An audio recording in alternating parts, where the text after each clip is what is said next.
Bank का काम ग्राहकों के पैसे जमा करना, लोन देना, उनकी फाइनेंशियल दिक्कतों को दूर करना बुनियादी रूप से यही काम होता है। लेकिन आजकल बैंक अपने मेन काम को छोड़कर इंश्योरेंस बेचने में जुटे हुए हैं। ऐसा नहीं है कि बैंक इंश्योरेंस नहीं बेच सकते, बेच सकते हैं, लीगली बेच सकते हैं, लेकिन सारा फोकस अगर इंश्योरेंस बेचने पर हो जाए और उसमें भी अगर मिस सेलिंग हो तो फिर शिकायतें आनी लाजमी हैं। शिकायतें बढ़ी तो बैंकों ने अपने ग्राहकों पर जब ऐसे इंश्योरेंस थोपने शुरू किए तो सरकार की नजर उस पर पड़ी, एडाई की नजर उस पर पड़ी, और इसीलिए सरकार और एडाई दोनों अब बैंकों को सलाह दे रहे हैं कि अपना मुख्य काम छोड़कर बैंक इंश्योरेंस पर ज्यादा ध्यान ना दें, उतना ही ध्यान दें जितनी जरूरत है।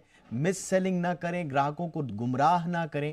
आज हम इसी पर चर्चा करेंगे। मेरा नाम है दीपक डोभाल, आप देख रहे हैं आपकी खबर आपका फायदा। वित्त मंत्री निर्मला सीतारमण और एडाई चेयरमैन दोनों की तरफ से ताजा बयान आए हैं बैंकों को सलाह देते हुए। आज हम इसी के इर्द गिर्द इस चर्चा का आयोजन कर रहे हैं।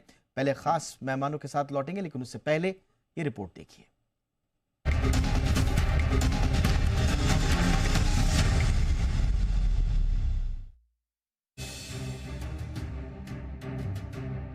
बैंक हमेशा से ही पैसा जमा करने और लोन देने के लिए जाने जाते रहे हैं, लेकिन इन दिनों बैंक इन दो मुख्य कामों को छोड़कर वो दूसरे कामों पर फोकस कर रहे हैं जो उनका मुख्य काम नहीं है।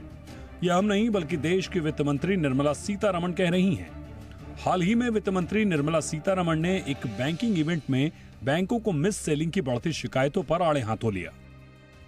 Miss selling and I would say in added और contributed in indirect ways of increased cost of borrowing for the customers.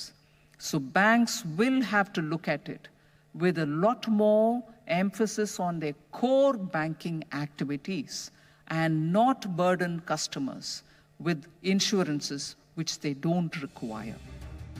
इधर IRDAI के प्रमुख देबाशीष पांडा ने भी बैंकों की कार्यशैली पर सवाल उठाया है। देबाशीष पांडा ने बैंकों द्वारा इंश्योरेंस प्रोडक्ट्स के मिस सेलिंग यानी गलत तरीके से बेचने पर चिंता जाहिर की। उन्होंने कहा कि बैंकों का काम केवल इंश्योरेंस बेचना नहीं है, बल्कि ये एक इंसिडेंटल काम होना चाहिए। उन्होंने कहा कि बैंक और ग्राहकों के बीच लंबे समय से भरोसे का रिश्ता रहा है और ये जिम्मेदारी है कि बैंक सही प्रोडक्ट को सही कीमत पर बेचे। The banker channel is a very useful channel, but of late a lot of ills have crept into the system. I think we all need to sit together, thrash out that so that we restore that confidence, and it should become a distribution model which is low cost. You don't need to run after, chasing customers. You have to give the option to the customer, no mis-selling, no force selling. Debashish पांडा ने बताया कि बैंकों द्वारा insurance products की बिक्री में कई खामियां सामने आई हैं। उन्होंने बैंकों को चेतावनी दी कि वे ग्राहकों पर प्रोडक्ट्स थोपने की बजाय उन्हें विकल्प दें। मिस सेलिंग तब होती है जब बैंक जानबूझकर या गलत तरीके से ग्राहक को ऐसा फाइनेंशियल प्रोडक्ट बेचता है जो उसे चाहिए नहीं होता और भविष्य में उसका बोझ बढ़ा सकता है। इसमें ग्राहक को गुमराह किया जाता है कि उसे इससे फायदा होगा। बैंकों पर भरोसे के कारण ग्राहक भी ज्यादा सोचे समझे बगैर इंश्योरेंस प्रोडक्ट खरीद लेते हैं और बाद में जब उन्हें ठगी का एहसास होता है तो IRDAI जैसी संस्थाओं के पास अपनी शिकायत दर्ज कराते हैं। शिकायत के इन्हीं आंकड़ों ने IRDAI और सरकार दोनों के कान खड़े किए हैं।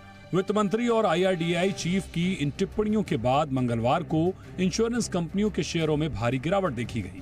ये इसलिए क्योंकि बैंकों का इंश्योरेंस कंपनियों के साथ गहरा नाता है और वे प्राइवेट लाइफ इंश्योरेंस कंपनियों के लिए सबसे बड़े डिस्ट्रीब्यूटर हैं। बीमा क्षेत्र में भारत विश्व का 10वां सबसे बड़ा बाजार है और अगले 7-8 वर्षों में 6ठा स्थान हासिल कर सकता है। लेकिन इस ग्रोथ का असल मापदंड ग्राहकों का संतोष और भरोसा होना चाहिए, न कि उन्हें गुमराह करने की नीति। IRDAI और सरकार को भी बैंकों की इस गलत नीति पर सिर्फ हिदायत देने की जगह उपभोक्ता अधिकारों की रक्षा के लिए और सख्त कदम उठाने होंगे ताकि ग्राहक के हाथ में बैंकों की मिस सेलिंग के खिलाफ कानूनी रूप से हथियार मिल सके। ब्यूरो रिपोर्ट, जी मीडिया।